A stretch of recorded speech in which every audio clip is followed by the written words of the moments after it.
Good evening, everyone. Welcome to the Foreign Correspondents Club of Japan. I'm Dan Sloan.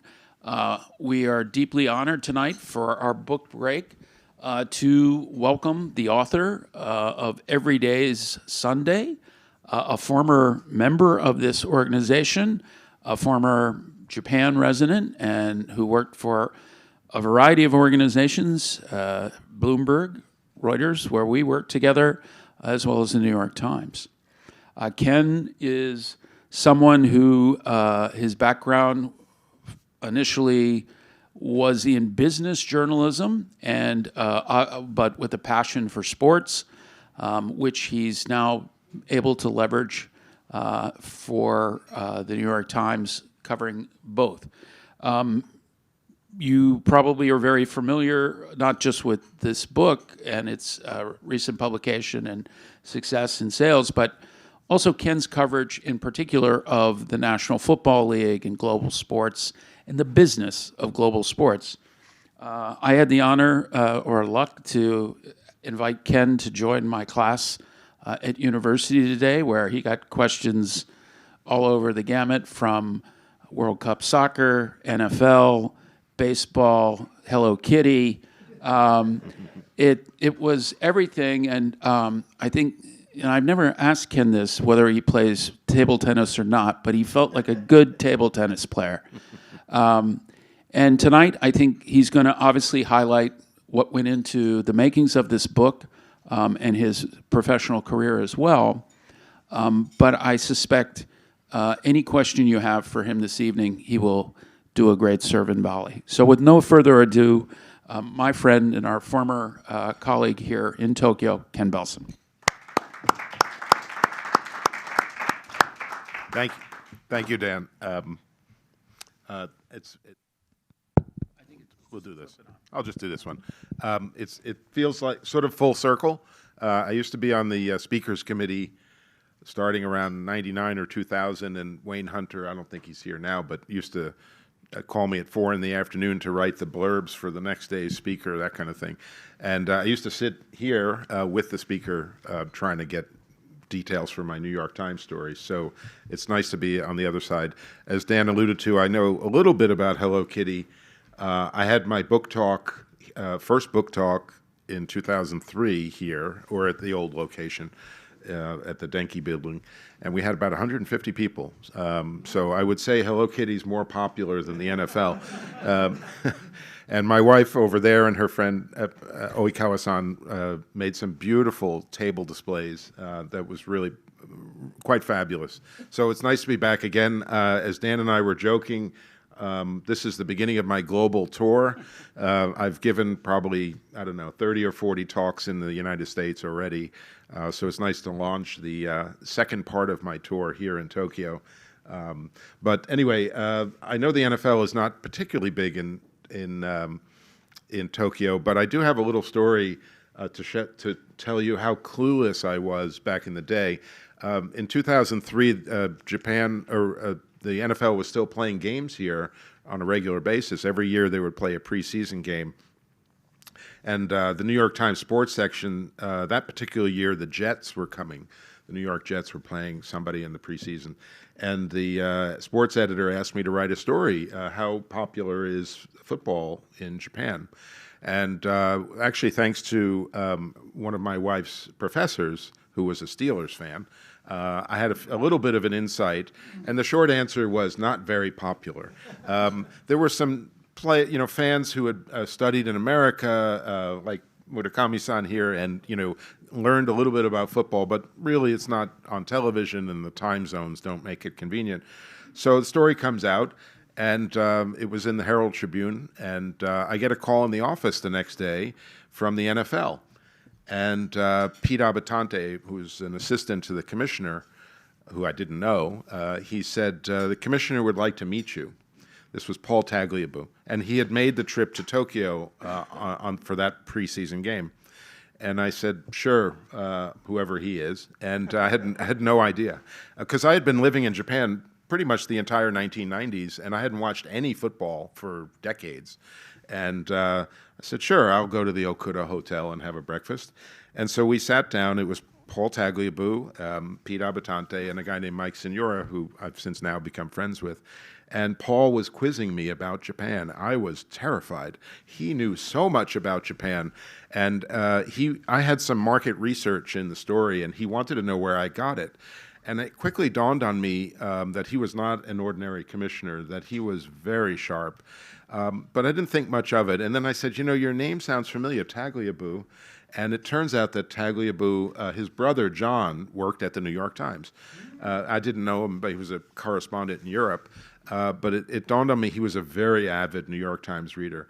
I found out later that I had, unfortunately or fortunately, confirmed a hunch that Japan was not a vibrant market, and they stopped playing games. I think 2 years later, and I ended up meeting Paul for this book, and we ended up having about 12 hours of interviews. And I asked him about the breakfasts, and he said, "Yeah, you confirmed what I suspected, was that there wasn't a big enough market to keep playing the game." So it was an interesting early introduction to the NFL. And how professional they were run. As Dan and I have been joking, we both love sports, and I actually wrote a story or two for Reuters for sports topics. And then at Business Week, I wrote about Ichiro when he had started he was a real phenom, as you all know.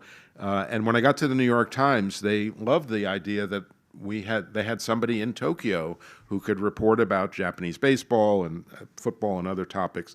So they used to pay, because I used to write for the business section, when you write for another section at the newspaper, they pay you what they call internal freelance.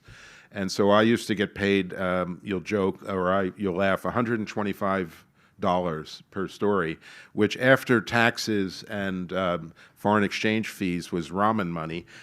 But I loved doing it, and I essentially became friendly with the sports section. And when I moved back to New York in 2004 with my wife, I would hang around the sports section, even though I was in the business section. And I said, you should have a sports business writer. It's such a big business. All the leagues, all the advertisers, all the networks, the most valuable teams, they're all in New York. Oh, no, that's for the business section. And I said, the business section doesn't want to do it either. But they have 5 people in Hollywood covering the movie industry, but they wouldn't cover sports as a business. So I ended up doing what I think is a good journalism lesson, which is I made my own beat. And in BizDay back then, I basically would pitch sports business stories, and the editors would run them, even though that wasn't my full-time job. And when I went to the Metro section, I did the same thing. I would write about new stadiums. Yankee Stadium was being built then, the Mets Stadium as well. And then I got the assignment of a lifetime. I was told to go to Coney Island on July 4th and write about the hot dog contest. It was the most disgusting sports event ever. I was standing maybe 3 feet from the stage. It was awful. But having survived that, I decided I wanted to continue writing about sports. And in 2009, the New York Times sports editor finally came to me and he said, "Please come and write about sports, business of sports." And it's been it's an interesting story and how you can just sort of make yourself obvious. I just kept writing about sports in different sections, in different ways, essentially on my free time, to the point where when they finally figured it out, I was the obvious choice. And so I was really very fortunate. I've covered every kind of sporting event. The Olympics are going on now. I've been to about 4 of those, the World Series. I just got back from the Super Bowl. I've been to maybe 10 or 12 of those. And I just have a great big beat, which is how I landed with this book. I had been writing stories for, 10 years covering the business of the NFL. And as you can imagine, maybe only 10, 20% of what you learn is actually in the story. There's so much material in your notebooks, images of people you meet, scenes that aren't really relevant to a newspaper article. But in a book, you can paint a whole painting. And I was, sort of always had an idea for a book, an NFL book, but my wife, we're living in a one-bedroom apartment, and writing a book in a small apartment is not healthy. It's not healthy for anybody. But we moved upstairs to a very nice apartment with a little small office, and at that point I realized, I don't have to burden her with, all the garbage that I collected to research the book. And so this book started originally in 2022. I had the idea for it. And we were on vacation, and every morning at 9 o'clock, from about 9 to 11 in the morning, I would work on the proposal. And then Harumi and I would meet for lunch and just spend the rest of the day. And it was over 2 weeks that I wrote about 25,000-word proposal. It went through 4 edits, and eventually we pitched it. I got an incredibly generous advance, and the editor was wonderful. And it really was everything I thought it would be, probably better in some ways. I got to meet just great people. I sat down with Paul Tagliabue again, and it was a challenge in some ways to put together part of the history of the NFL, not having lived it, going back to the 90s and early 2000s, and then adding the stuff that I had collected and seen over the years. So there's some fun anecdotes for those of you who haven't read the book. Jerry Jones, the owner of the Cowboys, took me up in his helicopter. Jerry is really a sort of a brilliant, crazy businessman. He doesn't speak in complete sentences. And so we go up in this helicopter, and if you've ever been in a helicopter, you have to wear a headset, and you have to press a button to talk. And then the other person talks, like a walkie-talkie. Well, Jerry's microphone was here, and he didn't know how to use the button. And it's so noisy in this helicopter. And then the windows start to fog up, and he uses this beautiful Italian suit, and he's wiping the windows and whatever. And we're going around, and then it's about an hour, and then we land, and he realizes that I couldn't hear a single word. So he says, that wasn't very good, was it? And I said, well, to tell you the truth, Jerry, I didn't hear a word you said. So we sat in the hangar at Love Field in Dallas on a couple of chairs, and we talked for an hour and a half more. Like, that's the way he works, is that if he wants to tell a story, he will tell a story. So he spent 3 hours with me when he should have spent 1. But that's the kind of salesman he was. Robert Kraft, the other owner that's featured here on the cover, I was sitting in his office one day doing an interview. He has this big desk. It's almost as big as this. He's a little guy. And in the middle of a question, he stops, and he grabs this little bag, and he comes around, and he gives it to me. He says, here, this is for you. And I look inside, and there are 12 eggs. There's two packs of 6 eggs. And I said, thanks, Robert. And I look at the PR guy, and I said, what's up with the eggs? And he says, I don't know.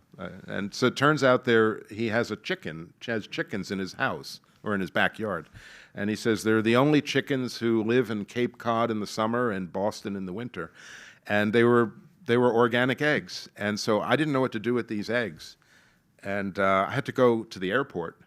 And so I realized I was driving to the airport. I dropped them off at home and left them for my wife with the doorman, and then I had to go catch a flight. And I didn't think you could bring eggs on a plane, so I didn't take them with me. Not that I would do anything with the eggs in Atlanta, but anyway, Harumi texted me the next day, and she said, these are good eggs. So she made an omelet or something.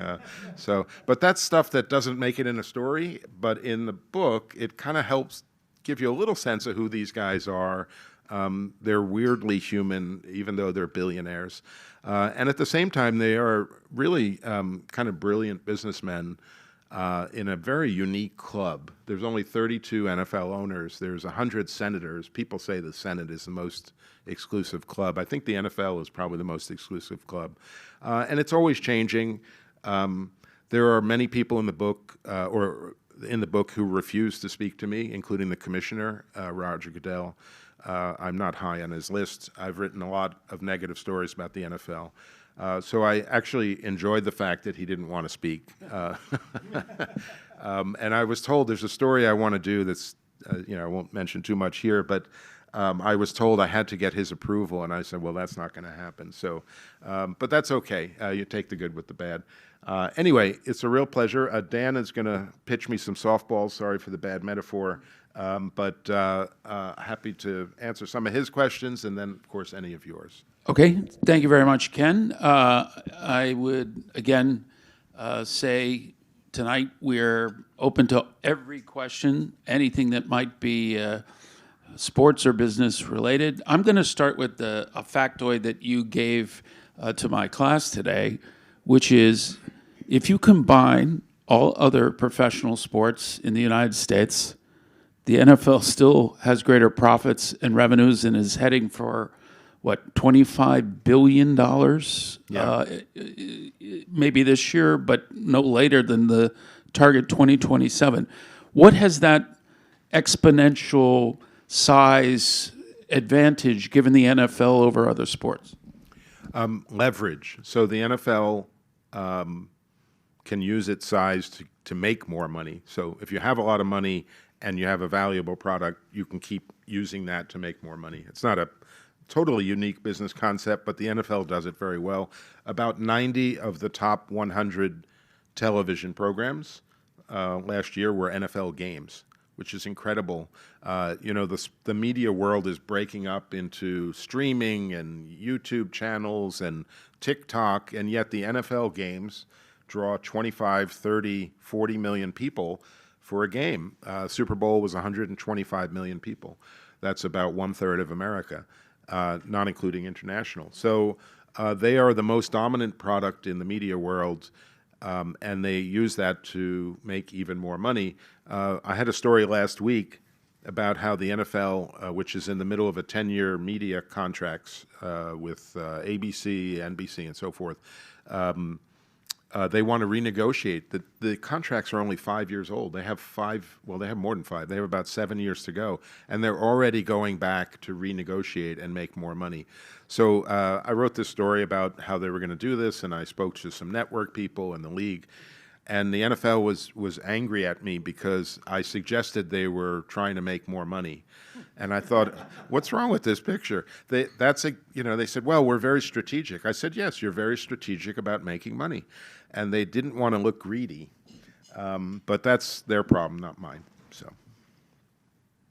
I almost forgot, Moriwaki-san, this will be my last question. Wanted to make sure that everyone knows that we have Ken's and Brian Bremner, I believe. Yes. Yeah. Their co-written Hello Kitty book up in the library. Should you want to read that as well? It's about $150 on eBay. So, yeah. Collector's item. The Yes. signed ones or the straight one? Yes. Yeah, all right. So final question. Again, this is something that I didn't really get into or my students didn't ask so much about, but you mentioned earlier today that you felt that the NFL was conservative perhaps in its business approach relative to others. And one of the kind of shocking things to me is how rapidly gambling has been adopted by professional sport. I mean, literally, you can hear announcers telling you the prop bet for games. We've had scandals involving pitchers who are getting money for like throwing a ball in the 8th inning or something. How, if at all, I mean, if you want to think about games that could easily be thrown, football is one of them. How is the NFL ensuring that it is not the victim of these same kind of scandals? It's a good question. So the first part of what you were saying is I mentioned today that the NFL is very conservative. They actually are late adopters. So the other leagues, NBA particularly, Major League Baseball, are often the first to try other things. For example, gambling. International, NBA is much more aggressive, and so is baseball, frankly, with the World Baseball Classic and so forth. Even the acceptance of private equity. The other leagues now allow 30% investment in teams. The NFL is only just started and only allowing 10%. Having said that, you can't deny that gambling is big. And there's an anecdote in the book where Robert Kraft, actually the three main characters, Robert Kraft, Jerry Jones, Roger Goodell, fly to Las Vegas in 2016. This was almost 2 years before sports betting was legal outside of Las Vegas. And they were talking to politicians and casino people in Las Vegas about bringing a team, which turned out to be the Raiders. And the county commissioner, who I knew, Steve Sisolak, told me a year or two ago, he said, it was amazing. They never talked about gambling. They were not concerned. Even though publicly they would say gambling's bad, they didn't care. In fact, Jerry Jones and Robert Kraft owned shares in FanDuel, which became merged with DraftKings. And so these guys were early investors in this. So I was sort of like, oh, really? They're not conservative about this. They know this is going to be a big pile of money. There was only one owner in all my interviews who was nervous about gambling. It was John Mara, the owner of the Giants. And I said, why? And he said, because people are going to get addicted to gambling. And the NFL is the most gambled on sport, and we are going to get blamed. People are going to sue the NFL. People are going to run out of money, go bankrupt, and they're going to blame the NFL for that. So I'm only half answering your question. The other half, and so I should say, I said to John, you're on the gambling committee. Why are you so worried? He said, yes, the commissioner put me on the gambling committee because I'm concerned. And I said, what about the other owners? He said, no way. They want to make more money off of gambling, and they were absolutely motivated to do it. As to the actual playing of the sport, yes, there have been somewhere around 10 or 12 players who have been suspended for gambling. They haven't taken bets on something that has affected the game, but they've been gambling on games. But yes, they're absolutely open to it, to corruption, as is the NBA and baseball. It's just a matter of time before some NFL players are suspended for missing a kick, missing a block, throwing a bad pass. There's all sorts of ways to manipulate games, and it's usually not the final score. It's usually some play that you don't really notice in the middle of the game. Years ago, I went to Taiwan, and I wrote a story about one of the baseball teams where everybody was suspended, the whole team, and they had to shut down the team. There were 40 players overall who were thrown out of baseball in Taiwan, and in Taiwan they only have 4 teams, so they went to 3 teams. And I started asking the prosecutor about the bets. He said, oh, it would be if a relief pitcher came in the 7th inning and threw a ball on the first pitch. You would never notice it, and yet people were betting on these things. And so that's what will happen in football, is that the plays that you think are innocuous or simple or just ordinary are the ones that people are putting money on. And so that, I think, is an inevitable scenario. All right. At this point, we'll open up to the floor. Please identify yourself. Try to limit yourself to one question. Dennis, please. I don't think Dennis can limit himself to one question, but okay, yeah. Dennis Normile. I'm primarily a science journalist, but I've written one sports story, thanks to Ken Belson. Uh-oh.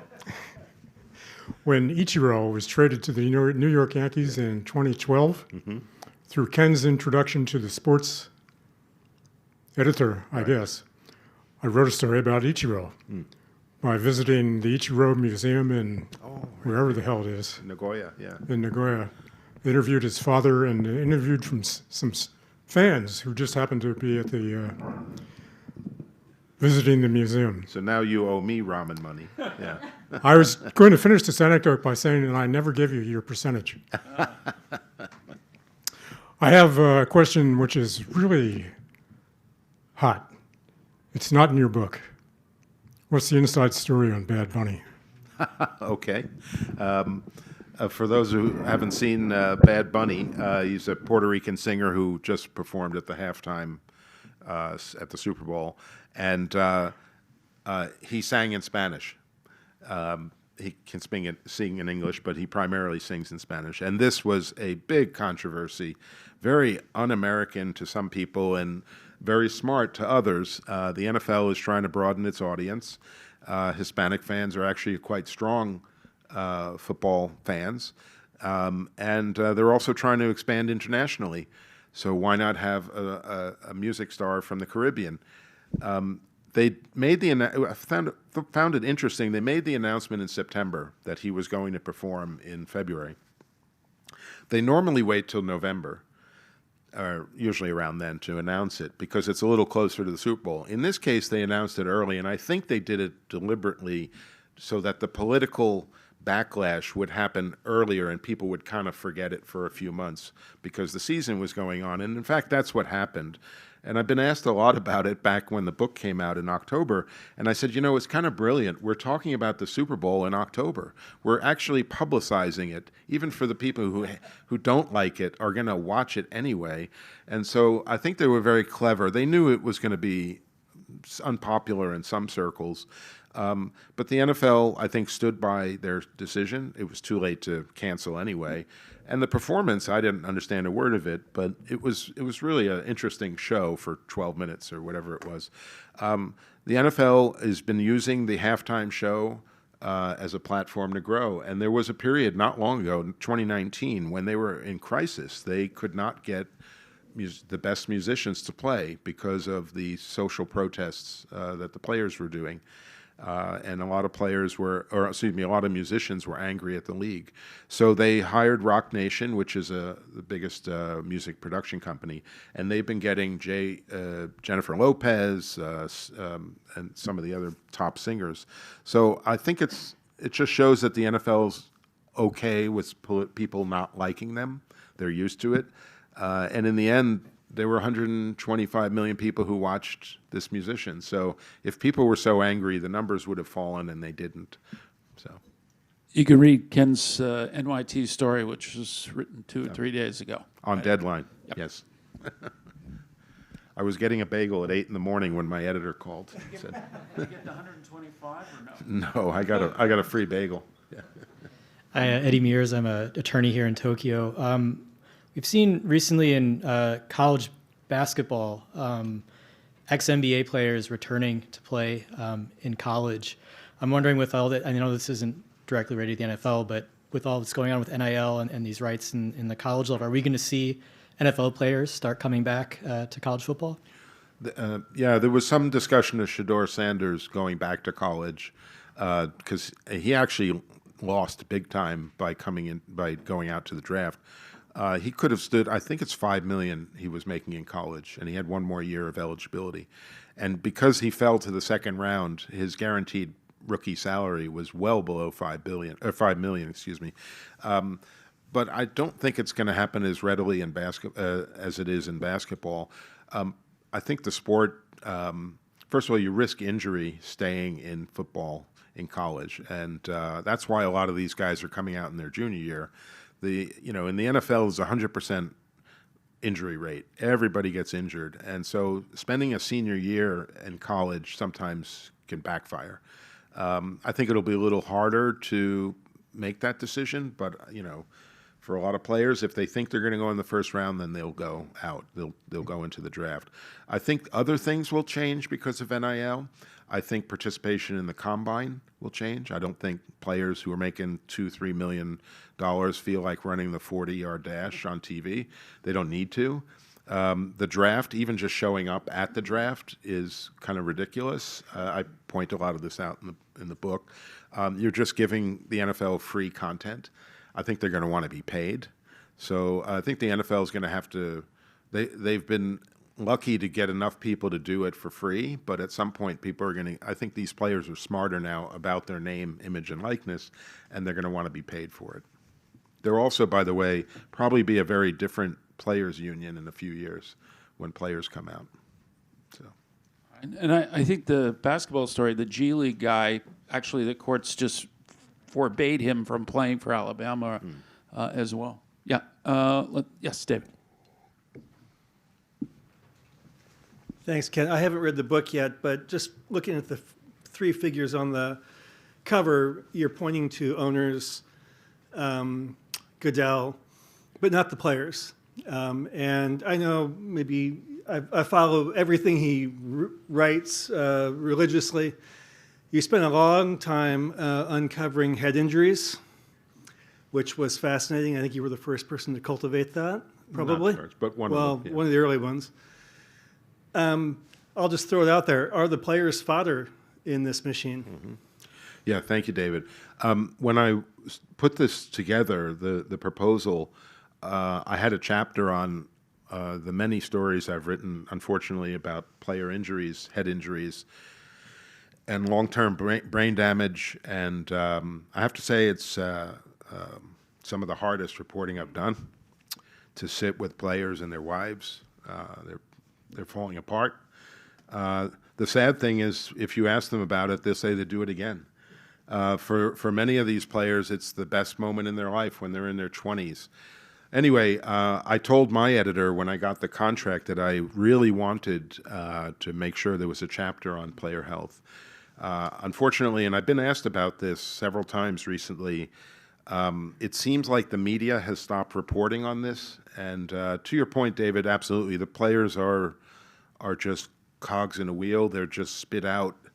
They're replaceable. The NFL, unlike the other leagues, the players don't have guaranteed contracts. So they get cut routinely and don't make a lot of the money on the back end of their contracts. And as I said, there's a 100% injury rate. And sadly, with head injuries, you don't find out about this until 10 or 20 years later, when the insurance has run out and when your money has disappeared. It's a very sad story. And unfortunately, the players, fans just root for the players. They don't pay attention to this. I'm going to read one little segment in the book in the beginning. I mean, this is a business book, and unfortunately, they are the consequence of all this. Okay, here we go. Okay, and this is just in the introduction where I'm talking about, I've pivoted to my own personal experience. I've seen the carnage football produces in abundance. NFL players compete in an extraordinarily dangerous game for our collective entertainment. Fans witness horrific injuries. I won't name them all. Every game, players are part of high-speed collisions akin to car crashes that fans take for granted. And this is a quote from former referee Ed Hockley, and he saw this up close. He had just retired. Here's his quote. "There wasn't a single game right up to the very last one that there weren't a half a dozen times in that game where I said, quote, 'Oh my God, how's this guy going to get up off the ground? He's got to be dead.' And they hop up and go back to the huddle."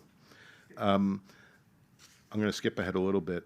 The players' families become caregivers. This is to the retired players, sometimes with help from the league benefit plan, but often in silence. Super Bowl rings provide no immunity. At least 7 players from the 2001 New England Patriots died before they reached 50 years old. Liz Nicholson, this is a wonderful woman from Chicago who I got to know. Liz Nicholson told me her husband, former offensive lineman Jerry Sullivan, had advanced dementia and was so paranoid he kept a loaded pistol in their home. When she tried to take away his bullets, he became more paranoid. He shot a hole in their hardwood floor and threatened to kill them both. The next day, he remembered none of it. She coped by crushing his Valium tablets and mixing them into his red wine to knock him out at night. Next sentence. Fans tiptoe past the wreckage if they notice at all. I felt like, I still feel this way, as a journalist, I owe it to these families to keep writing about it. I was at a fundraiser last year in Chicago for a night, and these wives, one by one, came up and said, "Please still write about this." Unfortunately, the way the media works, stories come up and they go down. You look at the reporting about Fukushima and the families that can't return to their homes or still dealing with the fallout from that. These stories sort of go away, but that doesn't mean they're really gone. They're there, and I think the media stops noticing. So I'm lucky to be at the New York Times, where we still care about these things and we have the resources to still report on them. I think Roger Goodell thinks this story is over, and that's why he didn't speak to me for the book. But I feel like I owe it to those players to keep writing about it. So, Okay, next question. boy, that was a downer. Sorry about that, everybody. Yeah. David, yes, please go ahead. Hi, Dave McCombs. So you just went through a part of this question already, but I wanted to hear you talk about this from the angle of the NFL and how they approached it in terms of scandal control, in terms of damage control. Did you see any innovation there? I mean, you spoke about these 3 gentlemen as being very intelligent businessmen, but was there any innovation and anything special about their approach to dealing with this and other very big scandals that when I read them, I thought, this is going to take them down a peg, but it didn't seem to. They seemed to blow right past it. So what did you see about how they did this, how they approached that? Yeah, great question, Dave. It's one of the takeaways that I sort of, as I was researching the book, it became very obvious. The league, the NFL, and frankly the other leagues too, they're filled with lawyers and marketing people. No offense, Eddie. But the lawyers minimize risk or liability, and the marketing people change the subject to something positive. And that's what they do, and they're good at it. So just to give you an example, David, when I was writing the book about brain damage, the editor said to me, don't just tell the same old story that you've written about these players and how sad it is. Try and find something else to say that's new. And I got very lucky in some court documents I found. There's still some NFL lawsuits involving concussions. And I found in these documents, the NFL had made a internal presentation, about how to change the subject in 2010. So 2010 was one of the worst years for players who were dying. It was in all the newspapers at that point. And I found a PowerPoint presentation that was given to the executives at the NFL. And it said, we don't want to be boxing. Boxing is violent and people are not watching it anymore. We want to be positive. We want to be violent, but somehow producing teamwork and all this other stuff. And so it gave a roadmap for how to change the subject. And one of the things they did was promote or focus on what they call solutions, okay? So we know it's dangerous, but we're trying to fix it. It's like airbags in cars or, special, it's why people buy a Volvo, right? You know there's going to be car crashes, but you want to be in a safer car. So they spent a lot of money on helmets, which frankly don't reduce brain damage. They have more doctors on the sideline looking for concussions. They now have a blue tent. The players go in the blue tent to be looked at. They have different return to play protocols, and now you have to stay out 7 days. They have new rules of the game. This kickoff rule is partly driven by concussions. So they've done a lot of things to change it, and I realized it was eye-opening. I had been writing a lot of these stories over this time because I saw the NFL was doing this, and I didn't realize it was actually their plan. I just thought they were throwing spaghetti at the wall and trying this and that. No, they tried all these things. At one thing I saw in Orlando, Florida, I want to say it was around 2015, they were teaching moms how to tackle, that it was somehow safe. If you can learn to tackle, Mom, it's okay for your son. It was the stupidest idea I'd ever seen. And I wrote this story about it. It ran around the Super Bowl in 2015. And it was on the front page. And the photo, it's so absurd. And yet this was one of the things they were trying to promote as football is safe. So it was startling to me how deliberate they were, Dave, into making sure that somehow it was promoting like the good part of violence and that it was still safe. And so Roger Goodell has this line, the game has never been safer. He says this over and over. Well, safer compared to less violent. But they're very clever. And so long story short, this past summer, I wrote a story where we had 6 reporters go to 6 football games, high school, in Florida, New Jersey, Texas, and they sent me files, and I had to write a story, what do parents think of high school sports? I could not believe how many parents were spitting out the same NFL talking points. It was like, oh my God, 10 years later, they all believe it. Helmets are much better now. The coaches can diagnose concussions, blah, blah, blah. And I was like, wow, it was very effective in a sort of devious way. And it kind of worked from their perspective because most writers are not writing about it. So, all right, I'm going to pivot.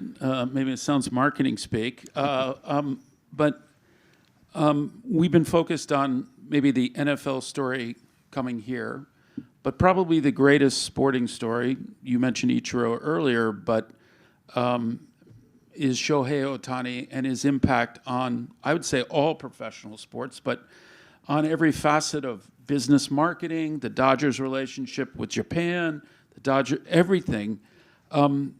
From your perspective in New York or just covering sports biz, what has this guy's impact been? And considering his age and his contract duration, how much larger is it going to be? Last year, when I was here, I did a story ahead of Ohtani playing at the Tokyo Dome. And so I was lucky. I spoke to Ohtani's agent and the head marketing guy at the Dodgers. His agent doesn't talk much, particularly since the gambling scandal. But the first thing starts with his talent. If he wasn't hitting 50 home runs a year and pitching to a sub-3 ERA, it wouldn't work.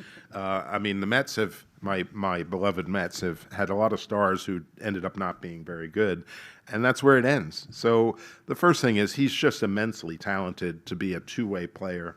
I'm just reminded I was in Hokkaido in 2013, and I went to a game his rookie year, and his rookie year he was fabulous. So I mean, he's doing things nobody has done since Babe Ruth, and that alone makes him amazing. The second thing is he's telegenic. He's a handsome guy. He doesn't say much. He somehow managed to train his dog, Decoy.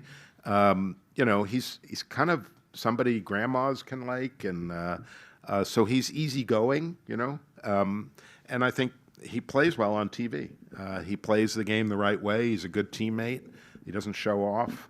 So he's the complete package, and he's playing in L.A. It's the second biggest media market, and now they won 2 World Series in a row. He'll go down as one of the top 5 players ever. He's almost already there. I don't know how many home runs, Mike. Do you know how many home runs he has in his career? 300? Not 300 yet. Okay, he's getting close. He won't break Barry Bonds, I don't think, but maybe he will. But is he 30? Is he 30 yet? I don't think he's 30. He's 29. 29. Yeah. So, he's got probably 8-10 more years to go. So, he'll go down as one of the greatest players ever. All right. Question, please. Or I will ask another. Yes, in the back. Yes, ma'am. You can ask about Hello Kitty. I'm still current. Hi, my name is Ying. I work in academia. So my question is about the popularity of the NFL here. One thing that I was really surprised by was because I work in academia and I work with university students, it's actually really popular in university here. They have a Tokyo League. The students take it really seriously. Why do you think after they graduate they don't watch the NFL anymore, or why are they no longer interested? Sure. I've written a couple of stories about the X League. I think that's what it's still called, corporate football. And they have college teams, too. And there was a scandal, was it Kwansei? Nihon Dai, yeah. There was a football scandal with a tackle in 2018. I happened to be here, and Harumi was telling me, you should write about this football story. The linebacker knocked out the quarterback, and I wasn't really paying attention. And then, oh my God, this is a great story, and it landed on the front page. On vacation, I was here on vacation, and my editor actually said to me, "You should go on vacation more often." But in answer to your question, there's an obvious rooting interest when it's right in front of you, and you can go to the games and root for your friends or just enjoy the football experience. But the games are played in America.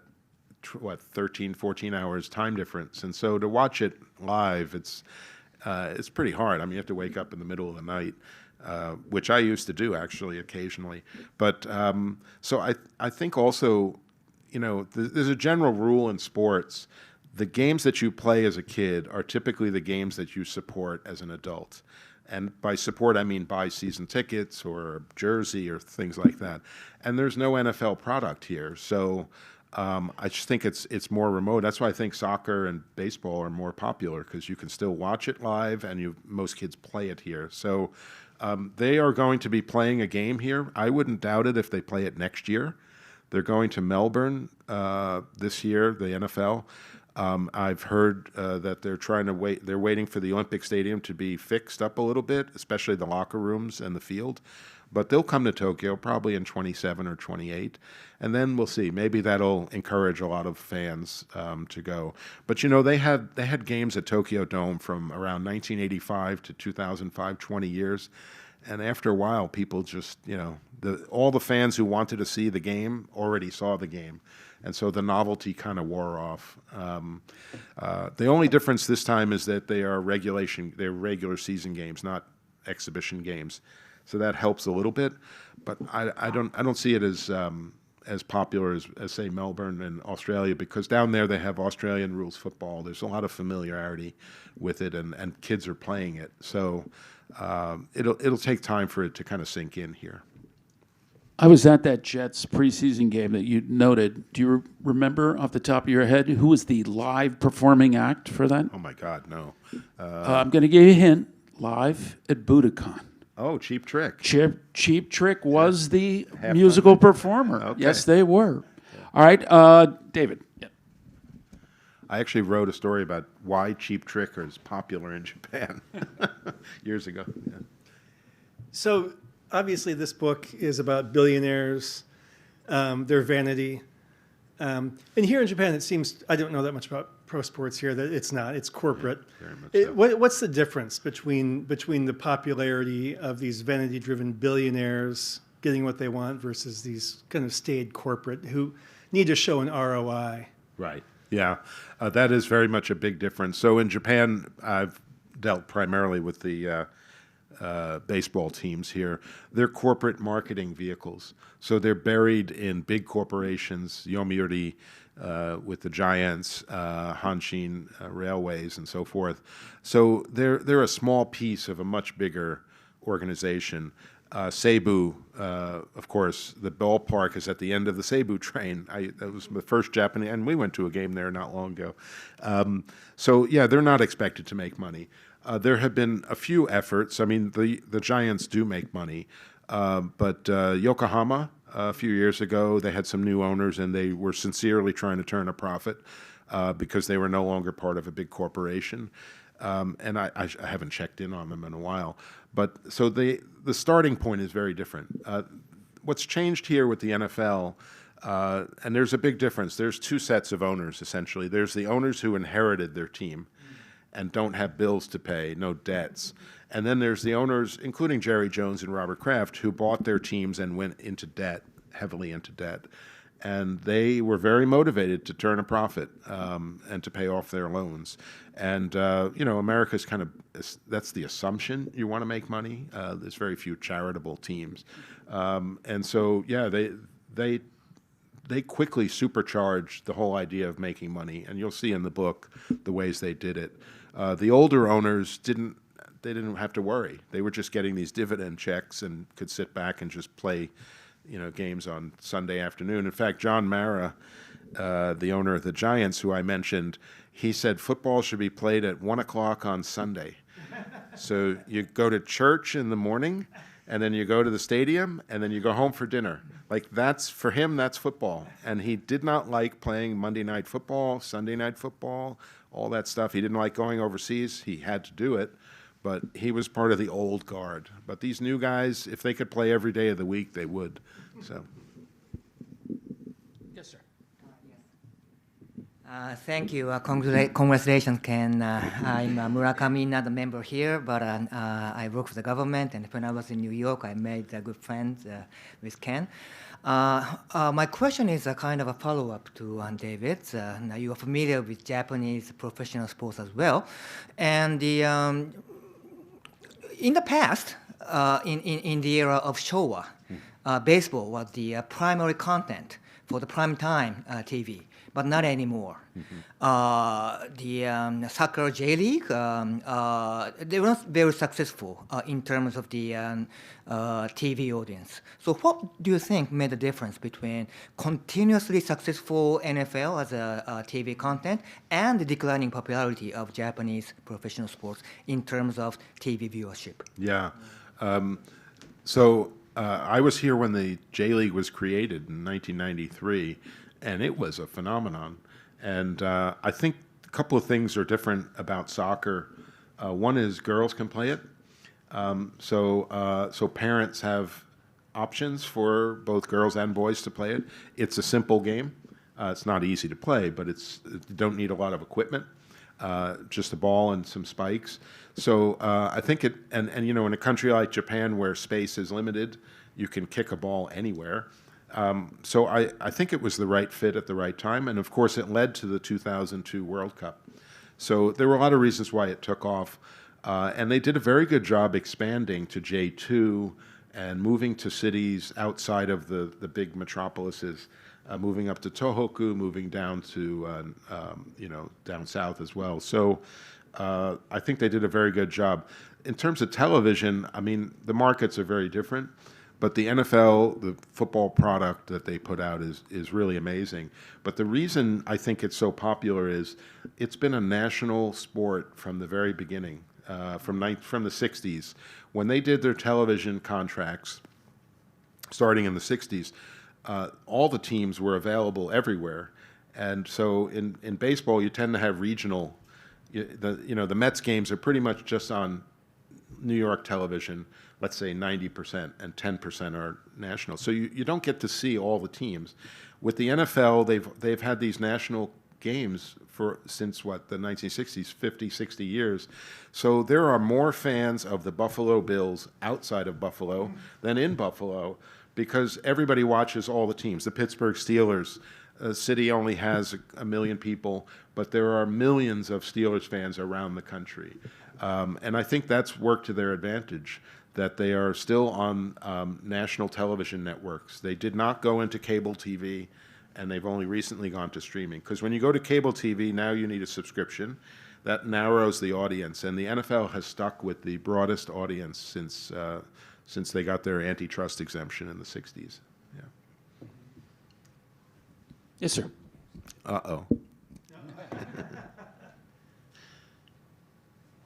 Hi, Mike Peters at Shizuoka University. I'm an anthropologist and I write about sports. So my question for you, Ken, so your writing is a masterclass, giving us a real window into the lives of these individuals in your book and all your articles. As an anthropologist, I have the luxury of using pseudonyms to protect privacy, even for Olympic athletes. But and it never jeopardizes friendships, relationships I have with some of these athletes. But we know who you're writing about. We feel like we're in the room with you when you're talking to Jerry Jones or in the helicopter with you. Do you feel like because you cannot have that luxury of using pseudonyms, that your relationships with these individuals are ever jeopardized or compromised? And how do you feel, personally about that? Sure. Well, that's part of my job. The New York Times rules on anonymous sourcing are pretty strict. I can't get away with it in the paper. But a book is very different. I mean, I'm synthesizing lots of material. You can see in the footnotes I'm reading dozens and dozens of articles per chapter. So I can generalize having read a bunch of stuff. I don't need to say according to these 6 people.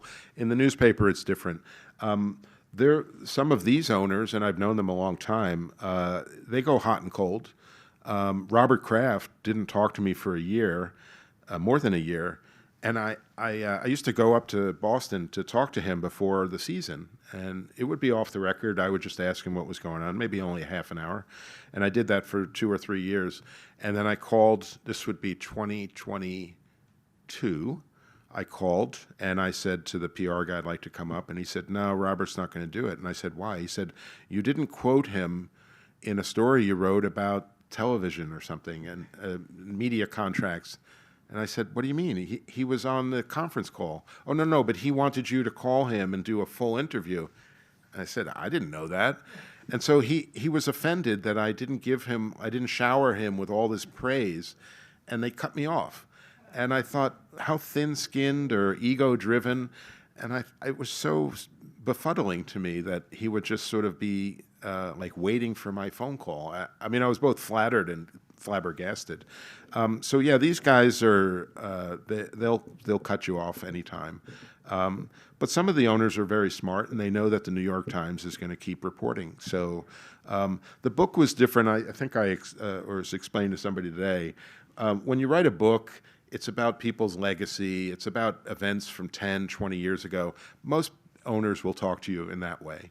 But when I got in the interview, then I would ask them about stories I was writing today. So it actually helped me both jobs, the New York Times job and the book.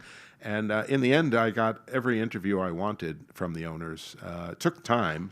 I was traveling a lot to do it, but there were only one or two owners turned me down, and one of them, basically, his lawyer had already threatened me. So I knew I wasn't going to get that interview. But yeah, other than that, I think the book is just a very different format, and people kind of open up and say things that they wouldn't say for the New York Times article. Yeah, sure. So Ken, I'm going to kind of refurbish a question that you got from one of my students today. This young man is going to university in Japan, but had been looking back at the United States and seeing Minnesota and other urban areas. And he was throwing ahead to the upcoming World Cup soccer, which will be in the United States and Canada and Mexico. And I think his question was really pointed at, right now, the United States is a pretty ugly postcard of places to visit. I mean, if you just see that on the nightly news. And his question was focused more on ICE is actually at the Olympics. ICE was at the Super Bowl, as you were saying. ICE will almost certainly be around the World Cup venues. How, is there any chance that this will be tamped down or somehow restrained relative to people's fears and concerns? And to be blunt, the World Cup is more expensive than it's ever been. Do you think this will impact foreign attendance? Yeah. I think some fans will stay away, but having covered the 2002 World Cup here, it's the most irresistible sporting event in the world, more than the Olympics for sure.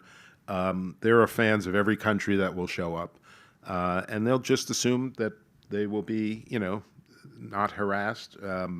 I think it's bad for business to be kicking tourists out. There are plenty of ways to check if somebody has a criminal record at the airport before they get on the plane and show up. So I don't think I think the government will or ICE will be present. I don't think they're going to be harassing fans. I'd be surprised. It's a little hard to know, what millions of fans are going to do. But I think that they're going to be on, I don't want to say better behavior, but I think they'll be there for the television cameras and leaving most fans alone. The most fans are going to be spending time in a downtown bar and then going out to the stadium and then getting on an airplane and going to another city. I don't know what kind of rabble-rousing they'll be doing. I did remember I was mentioning in 2002 there was a lot of fear here about foreigners coming and drunk British fans or drunk fans going crazy. And they had these boats. I don't know if you remember, there were ships that were supposed to be like jails that they had off the shore in case there were too many fans that were going crazy. And in the end, it was the most peaceful World Cup ever. I mean, it was I went up to Sapporo for 3 games, and it was just a wonderful experience. And so all of those fears really didn't come true. It's a very different time in America, I'll grant you that. But I think, look, Trump was given a peace prize by FIFA. I think he's going to tell his police people to cool it a little bit. All right. Another question. Yes, sir. Thanks, Cam. One more, just building off of that a bit. The NFL, and I think a lot of the other leagues, are looking abroad as to expand. But I think how the politics are going and this backlash we've seen in Europe against the United States, is that affecting these plans in any way? And how do you see this mix of sport and geopolitics? Sure. The NFL is now going to play in Melbourne, Rio, Paris for the first time. These are all next season. They'll go back to London. They'll be playing in Munich again. They'll return to Mexico City. I don't think there's a backlash, not for these single games.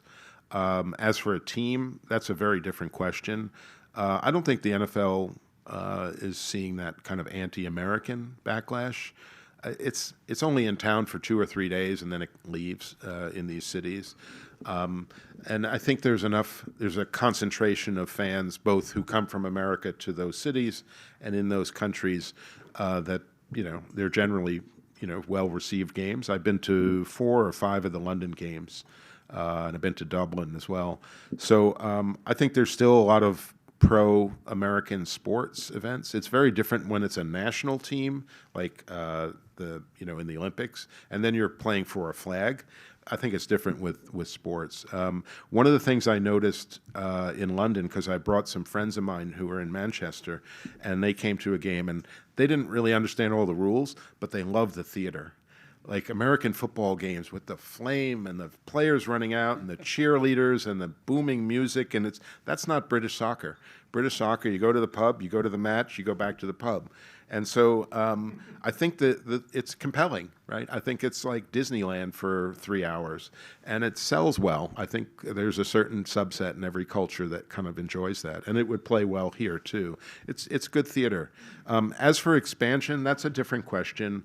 There's a lot of logistical issues with time zones, tax rates, legal issues, media, whether you can make enough in media rights to pay for a team. So I don't see international expansion very soon. I think it'll be quite a while before that happens.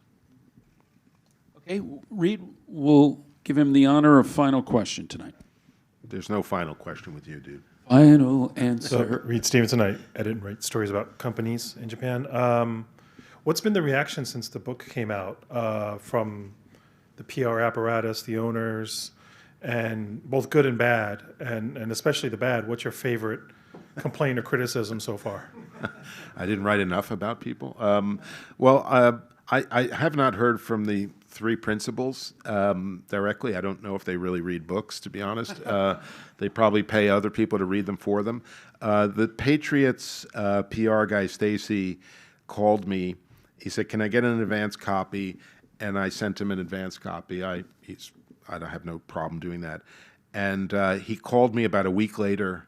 It was clear he did not read the book. And he said, "Should I be buying an apartment in a different city?" And I said, "What do you mean?" He said, "Well, is my boss going to be okay with this book?" I said, "Read the book. I mean, what are you telling me? It's not my job to figure out what Robert Kraft is worried about." But in the end, he hasn't said anything. The NFL has read the book and hasn't done much with it either. The general reaction's been very positive. I've done a ton of talks. I've probably done 150 interviews on the radio and podcasts. Everybody's interested in the NFL. As for negative things, there's some stuff in there about Roger Goodell that I don't think he wants in the book, particularly about his girlfriends, which I thought was the best stuff about him. But I think my problems with Roger Goodell predated the book, to be honest with you. So I don't think this was going to eliminate any access because I don't have any. Other than that, I think it's been generally positive. I did find out yesterday when I was flying to Tokyo, a friend who works at the Tennessee Titans texted me out of the blue, and she said the team president read your book, and he just told everybody on the staff to read it. So clearly the business story is compelling to the people inside the NFL, and I tried to be. I mean, this is a business book. I'm not writing a gotcha tell-all sex book or something like that. It's really about a business. And as our neighbor George said, you didn't write a polemic. I didn't write a slanted view. He says, "You just presented the facts." And I said, "Thank you, George. I appreciate that." To me, there's a thin line between being very good at business and being greedy. And I leave it to the reader to figure out which is which. So. With that, we'll conclude tonight. I'd like to thank our guest speaker.